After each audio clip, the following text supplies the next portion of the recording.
This commercial-free broadcast brought to you by Brent Brown Automotive Group. Hi, I'm Brent Brown. We're proud to sponsor this conversation with the candidates on KSL 5. All of us at the Brent Brown Auto Group would like to encourage you to bend over backwards to exercise your civic duty and get out and vote. This is Decision 2006, a conversation with the candidates on KSL 5 Eyewitness News. Good evening and welcome to this installment of Decision 2006, a conversation with the candidates. Tonight, candidates for the United States Senate are in our studio. Republican Orrin Hatch is the five-term incumbent. Democrat Pete Ashdown is the challenger. Gentlemen, welcome. Glad to have you here. Now, while this is not a structured debate, we've invited each candidate to make an opening statement for a minute and a half to introduce yourselves, and we'll reserve time for closing summaries at the end of this half hour. Based on a coin toss a few minutes ago, Mr. Ashdown will speak first, please. Thank you, Bruce. I'd like to thank KSL, thank you, Bruce, for having me here tonight, and I appreciate the opportunity to speak to Utahns and the American people. I appreciate Senator Hatch's participation in the process as well. This is our final televised debate, and I want you to think about several things. Number one, fiscal conservancy. What has happened to fiscal conservancy in America? What has happened to privacy in America? What has happened to accountability in America? I have built my business upon these ideals. I have protected the privacy of my customers. I have been fiscally conservative, and I have paid my employees good wages, built their health care, built their pensions, and taken care of their needs above my own. This is what I will do in Washington. I have traveled 25,000 miles in this state, meeting Utahns, understanding what their needs are. I believe that we, working together beyond party lines, can find the solutions that are so essential to the problems we have in America. I believe this because I have seen it over the past year and a half of campaigning in this race. Thank you again for having me here tonight, and I look forward to answering your questions. Thank you, Pete Ashdown. Senator Hatch. Well, I'm happy to be with you as well, and I just want to thank KSL and, of course, Pete Ashdown for being as good a person as he is. I admire him for taking on the Democratic Party label and running in this particular race. Now, I have a proven track record of working for Utah and getting things done for Utah, everything from saving Hill Air Force Base to getting rid of Skull Valley, that Rube Goldberg approach of nuclear repository. You go right on down through the state, the Dietary Supplement Health and Education Act, to getting $66 million to the people in Washington County. You know, Utah has 1/10 the voting representation as California. And yet within the next couple of years, I'll become either chairman of the Senate Finance Committee or the ranking member. I have to say that Bob Bennett, my partner, and we work very closely together, will become chairman of the Banking Committee. Can you imagine what that means to Utah? So I'm running again. I'm running for the right reasons. I'm running to represent Utah. I love the people here. I think I've done a good job, and frankly, I intend to do even a better job in the next 6 years if you give me that opportunity to serve you. Thank you, Senator Hatch. President Bush this morning at a news conference said he was not satisfied with the situation in Iraq and that his administration, the military, would be shifting tactics. Mr. Ashdown, you say on your website that the answer in Iraq is simple, that we let the Iraqis vote on how long they want the U.S. to stay, and then we do what they say. Does that mean if they say, get out of here, we're out of there? We have never stayed in a country without welcome, and I think that we need to solicit the opinion of the Iraqi people and trying to find out what they want for their country. General Casey said it'll take at least 12 months or at least 18 months to build up the Iraqi forces to carry on their own. And that's what General Casey says, but I would like to find out what the Iraqi people say, because they have to deal with this issue every single day. They are the experts of the situation in Iraq, and if they want us to stay, I think there should be some cost associated with us staying. Stay another year, have another election, find out what the Iraqi people want, but put it in their hands. Allow them to steer their future. So you don't have a point at which you would say mission is accomplished? I'd say mission is accomplished when we get a successful referendum with the Iraqi people. Whether they want us to stay or go, that's success in my opinion. Mr. Hatch, what's your view there? Well, as you know, this is a tough battle. It's a long-term battle. We're taking it to the terrorists over there rather than have them here. And I have to say that I think the Iraqis already have had a referendum, in the sense that 80% of them voted in the Purple Revolution. to be able to establish the first representative form of government in the history of Iraq, and one of the few in all of the 1 billion Arab states throughout the Arab populated states. The fact of the matter is that, look, I believe that every Iraqi, 100% of them, would like us out of there. And I believe 100% of us Americans would like us out of there too. But that's the easy thing to say. The next question is when? And unless we actually defeat these people, like General Abizaid said, he said, if we leave prematurely without establishing this representative form of government and stabilizing that country, then the terrorists will follow us right into our country. And he's absolutely right about that. Well, I know, I'm on the Intelligence Committee. You said we're taking it to the terrorists there rather than the terrorists here. Explain to us. Not just there, but up in Afghanistan as well, and of course in many, many other places that some of which aren't even mentioned. Okay, the linkage between Afghanistan and 9/11 was pretty clear. Would you explain again for us the linkage between our involvement in Iraq and 9/11, if there is one? Well, keep in mind, the intelligence was bad there. Every Western country intelligence division or department thought that Saddam Hussein had weapons of mass destruction. We found that he didn't. Now, he did at one time, and he used them against his own people, and he certainly had all the processes in place to be able to resurrect that. He's a bad actor. He violated over 12 UN agreements, resolutions, I should say.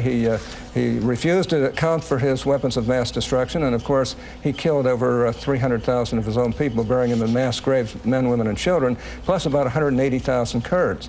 The fact of the matter is that we took it to them there not because of intelligence, because that we really couldn't rely on. We took it to them as a matter of policy, and that's because we knew that these are people who fostered terrorism.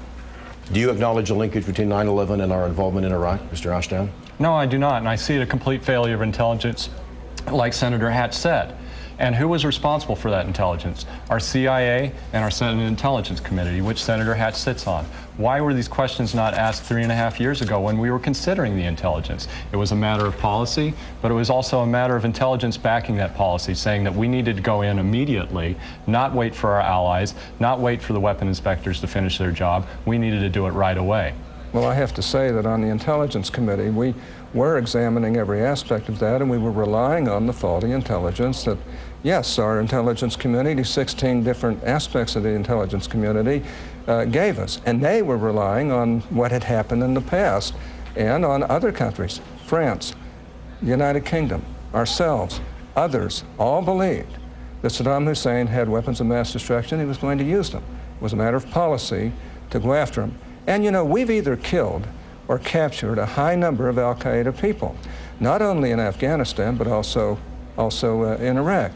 And whether or not we went in there for the reasons and some would like to establish, we're there. We know that we're accomplishing a lot. We haven't had a major terrorist incident in this country since 9/11. And I think we've rocked them back on their heels. The whole theory of Saddam Hussein, of Osama bin Laden, was that the United States is a paper tiger. They saw us leave Lebanon without retribution. They saw us leave Somalia. They saw us leave Saudi Arabia, and they just figured that we would cave to them, and then they could take over not only the Arab world, but Israel as well. Let me ask Mr. Ashdown about the Patriot Act, which Congress passed at the insistence of the president, saying he needed these tools to prevent further terrorist attacks. Does the Patriot Act overstep the Bill of Rights in your mind? Absolutely. It does. I do. I believe it does, especially when you were talking about checking into what people are checking out at libraries, gag orders on people when they're given investigative warrants. I think that is wrong. I think the communication between law enforcement is a good part of the Patriot Act, but there are too many other questions about the Patriot Act that I can't sign off on. So are you positioning yourself to being soft on terrorists by saying that? No, what I'm firm on is our Bill of Rights. I believe our Bill of Rights is the most important thing in our Constitution. It protects our privacy, it protects what the government can do to us, and I have not a lot of trust in the federal government in doing the right thing, because they have so often in the past abused their power. We have some questions that have been submitted by viewers on our website. Can I say something about the Patriot Act, because I'm one of the authors of the Patriot Act. It passed 98-1 in the United States Senate. I think we were as concerned about civil liberties as Mr. Ashdown or anybody else, and frankly has worked very, very well over the ensuing years. When we had to redo it, It passed overwhelmingly in both houses. Yes, we did some minor tweaks to it, but we didn't really change it. And the Patriot Act has been very successful, along with other anti-crime acts. It's been successful in convicting over 261 alleged terrorists. Well, terrorists, because they've been convicted. And there are about another 180 in the pipeline who actually have been charged. So I think by any measure, the Patriot Act has been not only essential, but something that has worked very well. Thank you. Let's hear what the viewers and voters have on their minds. Here's a question from Jean Anderson of Brigham City, directed to both of you by name. She asks, what are you going to do for the senior citizens to help lower the taxes? Taxes are pricing us out of our homes. Medicare is so high that it takes up a lot of the so-called raise we get. How do you plan on helping us? Senator Hatch? Well, as you know, the Republican Party is a party of lower taxes, of limited government, and of course, a good economy and national security. And we're the ones who have cut taxes. And we've given what is called tax relief to the average people and, frankly, everybody. Anything else for Mrs. Anderson in Brigham City you can do? Well, we're doing a lot of things. For instance, I think on Medicare and Medicaid, these are what you call entitlement programs. Medicaid, Medicare, Social Security, and interest against the national debt comprise 70% of the budget. And I have to say, we work on them all the time on the Finance Committee. And we're trying to make them work better. They're going up exponentially, where we flattened out the rest of the budget, the other 30%. We've got 15. Half of that is for the military. We don't want to do anything there, and the other half, or 15% of the budget, happen to be the discretionary programs, which we've kept at a level funding. Mr. Ashdown, what's your approach to taxes for that concerned citizen? Seniors and the disabled and people of low income have taken it from this Congress and this government for the past decades, had their benefits cut repeatedly with this excuse that we're trying to build a better government. I think that they need to be prioritized towards the top of the list rather than the bottom of the list. It's happened too often, and I think that it needs to change. And I think we can find that money. We can find that money outside of the areas that Senator Hatch talked about, because there's incredible waste. There are incredible port projects that continue to go on a continual basis. We hear about the Bridge to Nowhere. We hear about the Robert Byrd Memorial Highway. But do we also talk about the courthouse expansion here in Salt Lake, a $100 million project that's going to take out Portical and move a building across the street? I see the waste right in front of our faces. And I say that waste should go to the people. Well, here's a question that really is a follow-up to that from Stephen Reeder of Midvale. He says, for the Democratic candidate, the Democratic Party has stated that it is for change. You just said that. My question is, change to what? What change does Mr. Ashdown advocate?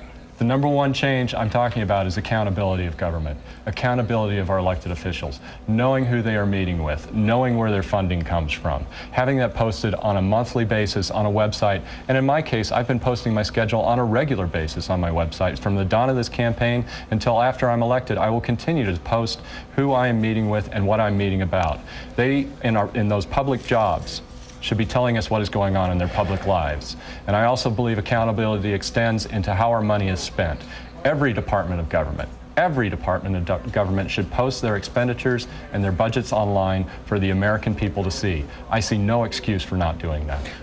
Senator Hatch, here's a question addressed to you from someone named Joe in West Valley. Could I just comment on that? If you like to, but you've got about 3 minutes more face time than Mr. Ashdown. I'm just trying to be fair. Go ahead. I don't want to leave anything unanswered. You know, those are nice generalities, but the fact of the matter is, back to the tax situation, the top 1% of all wage earners pay 34.7% of all income taxes. The top 5% pay 50% of all income taxes. The top 50% pay 96+%. That means the bottom 50%, they basically don't pay taxes. And in most cases, they pay less than 4%. And in most cases, they don't even, they are getting help from the federal government. So I want to help our seniors. We work very hard to do that, and I'm going to continue to do that as long as I'm there. This question to you from Joe in West Valley City. This may be construed as a gotcha. He wants to know, what does it cost for a gallon of milk? And then he has a follow-up question. Well, I've been buying it, and to be honest with you, I think a gallon of milk cost a little over $2 where I've been buying it. Okay, that's about how much I've been paying. His follow-up question is, why won't you support an increase in the minimum wage? Well, first of all, I believe that the minimum wage is a fiction. I actually believe that the best things we can do for the people who are poor, and I don't think anybody should do without help when they need it. But the best things we can do about the minimum wage and about the poor are through education and job training. I'm the author of the Job Training Partnership Act. That has done more. I help our Job Corps people who've kept those alive during the Reagan administration. And frankly, we actually did, in that so-called trifecta bill, trying to get rid of estate taxes, or at least diminish the amount that people paid. We would have raised the minimum wage to $7 an hour, and the Democrats shot it down. So we, you know, if you want the minimum wage, we would have done it for you, but we wanted estate tax relief as well for the American people. We don't think you should get taxed in every aspect of your life, and when you die, get taxed again. Okay, minimum wage, Mr. Ashdown, is that anything besides symbolism? No, I think it's an important symbol of, well, it's an important aspect of doing business. When I started my business and I started hiring employees, I set my minimum wage in 1995 to $7 an hour with benefits. Today, it's $11 an hour with benefits. I take care of my employees. I think all responsible businesses do.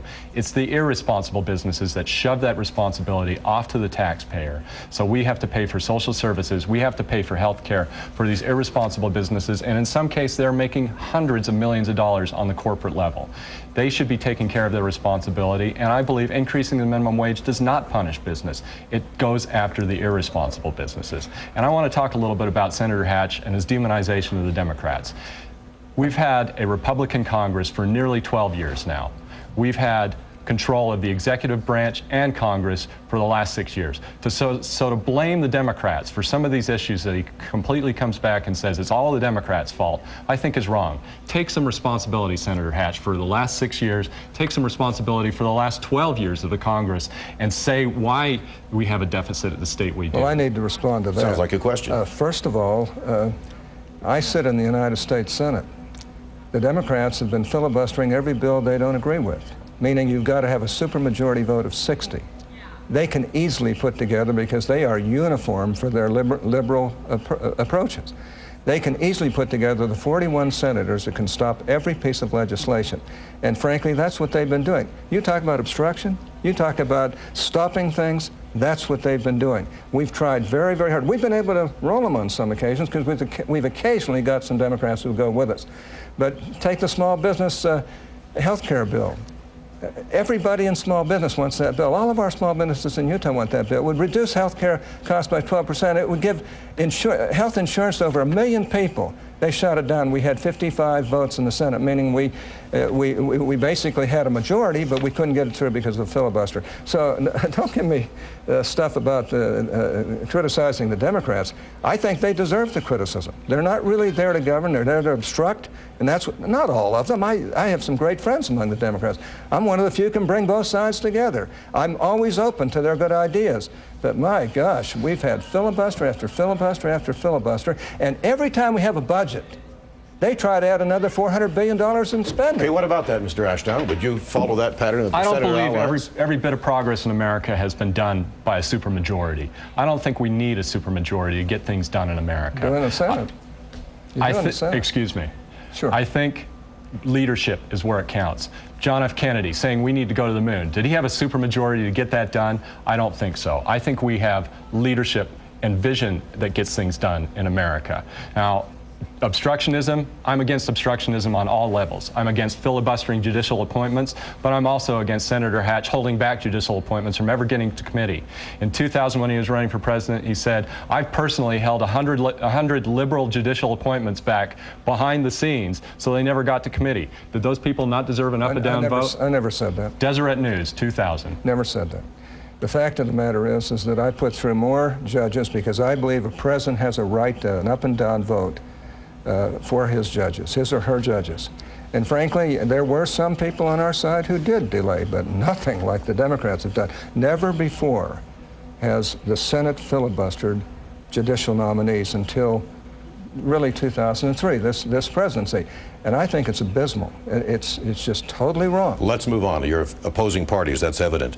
An America that is dependent upon oil imports is not truly an independent America. Mr. Ashdown, what would you do to decrease the United States and eliminate the United States' dependence upon foreign oil? As I've toured throughout the state, I've seen incredible opportunities that are being squandered throughout this state. We have incredible wind resources. We have areas of the state that have less than 7 inches of precipitation a year and have incredible solar resources. I believe Carbon County can fire up their coal resources again and put in clean coal technologies to exploit those resources. We have biomass, we have biodiesel, we have geothermal throughout the state. We have so many opportunities for energy generation in this state, but what we don't have is a Senate that has imagination to put those opportunities into play. We have a Senate that's still grappling with the oil problem that we had in the 70s. We have again today. Why didn't we have the leadership in the Senate in the 70s that was taking care of the gas crunch the first time around instead of having to deal with it the second time around? To that end, on the subject of gasoline, should the federal tax on gasoline be higher or lower to achieve that goal? I don't agree in increasing the federal gasoline tax because I think it hurts too many hardworking individuals that depend on transportation, taxi cab drivers, truck drivers to get their jobs done. They are already being priced out of the market. Doesn't it enable us to continue our profligate gas guzzling? I think it does, but what also enables us to continue our gas guzzling are the tax credits for oil companies, the giveaways to them, and the lack of imagination in our Senate. We need to focus on alternative energies, and I'm not satisfied with saying this country will be off foreign oil 20% by 2030. I think we can do it in under a decade. We built the Transcontinental Railroad. We split the atom. We went to the moon. America can solve these hard problems if we focus on them, and we have the leadership that's putting us towards that end. Senator Hatch, there was an oil crisis 30 years ago when you entered the Senate. What have you done to reduce our dependence on foreign oil? Well, I'm not just talking about solving the crisis. I've done a lot to do it. One of the reasons why I'm running again for re-election is because being the first-ranking member on finance, first-ranking member on judiciary, first-ranking member on intelligence, and high-ranking on other committees as well, is that I get put on the conference committees. And on the Energy Conference Committee, I put 5 major components in that bill that do a lot of what Pete Ashdown has been talking about. For instance, incentives to develop our tar sands and oil shale. Incentives to be able to give better permitting so that we can do that type of thing. Incentives to develop our geothermal. It's estimated we can get upwards of electricity for upwards of 22 million homes, and that's about 66 million people. I put incentives in there to develop more oil refineries. We've lost 250 oil refineries since in the last 40 years, only built 1. We can't even produce enough gas for our own automobiles. And last but not least, you know, even environmentalists admit that the CLEAR Act that I put through in that particular bill is one of the best environmental bills in the last number of decades. That bill gives economic incentives for alternative fuels, alternative fuel vehicles, alternative fuel infrastructure. I also agree with Mr. Ashdown that we've got to develop our coal in Utah because we've been able to develop processes to do clean burn diesel and clean burn jet fuel, and that's going to mean a lot to our countries. But we need to do all of these things, and I don't disagree with Mr. Ashdown, except that I've been doing them. This question, Mr. Ashdown, employment is great across this country. It's something like less than 3% in Utah. It's fantastic. But there's this feeling among a lot of voters that, will we have good jobs in this country for our children? What does a senator have to do to help ensure quality job opportunities in the future in this country? I have the same concern. I have 3 kids, and I feel like their opportunities are shrinking as they get older. We have a China that graduates 300,000 scientists and engineers a year, and India that graduates 150,000 scientists and engineers a year, and in the United States we average about 60,000, and half of them are foreign nationals.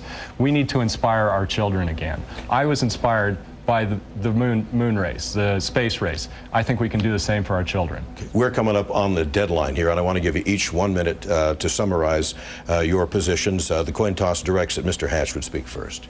1 minute, please. Well, you know, I've been serving there and getting a lot done for our state, and I'm in the positions that I can get a lot done for not only our state, but our nation as well. Like I say, I'm first ranking on the Finance Committee, and within the next couple of years, we'll take over either as chairman or ranking minority member of that committee, depending upon who's in power. Those type of things are very important. Like I say, we have 1/10 the voting representation of California, and yet we're going to have those type of powerful positions in both Senator Bennett and myself. This benefits our state tremendously. I've delivered for Utah. I've never been more excited. I've never felt better. I've never felt like I could do a better job than I can now, and I hope that I can get your vote this upcoming election. Thank you, Mr. Hatch. Mr. Ashdown. I want to thank Utah for the opportunity I've had over the past year and a half to visit with them and see this beautiful state. We have a great treasure in Utah in not only our resources, but our beauty and our children.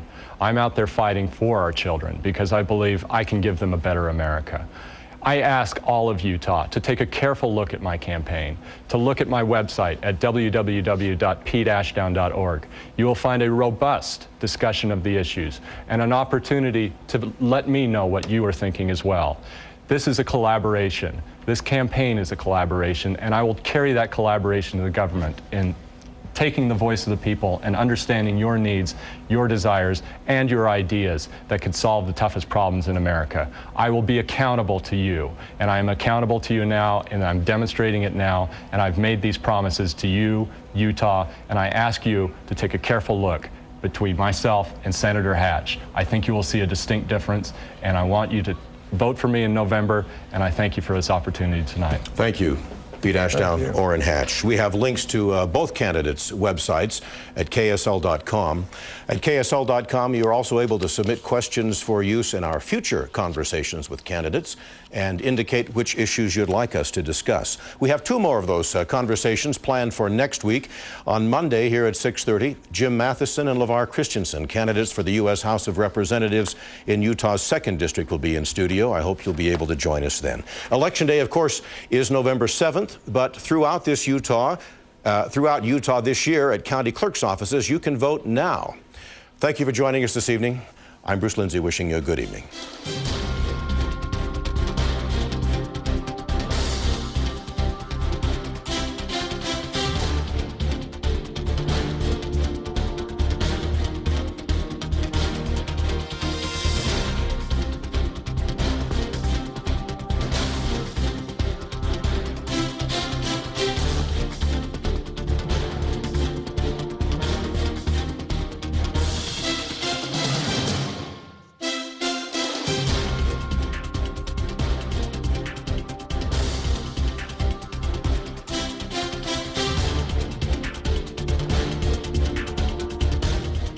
I'm Brent Brown. Thanks for becoming a better informed voter. We hope this has given valuable insight and appreciate KSL's airing of this debate.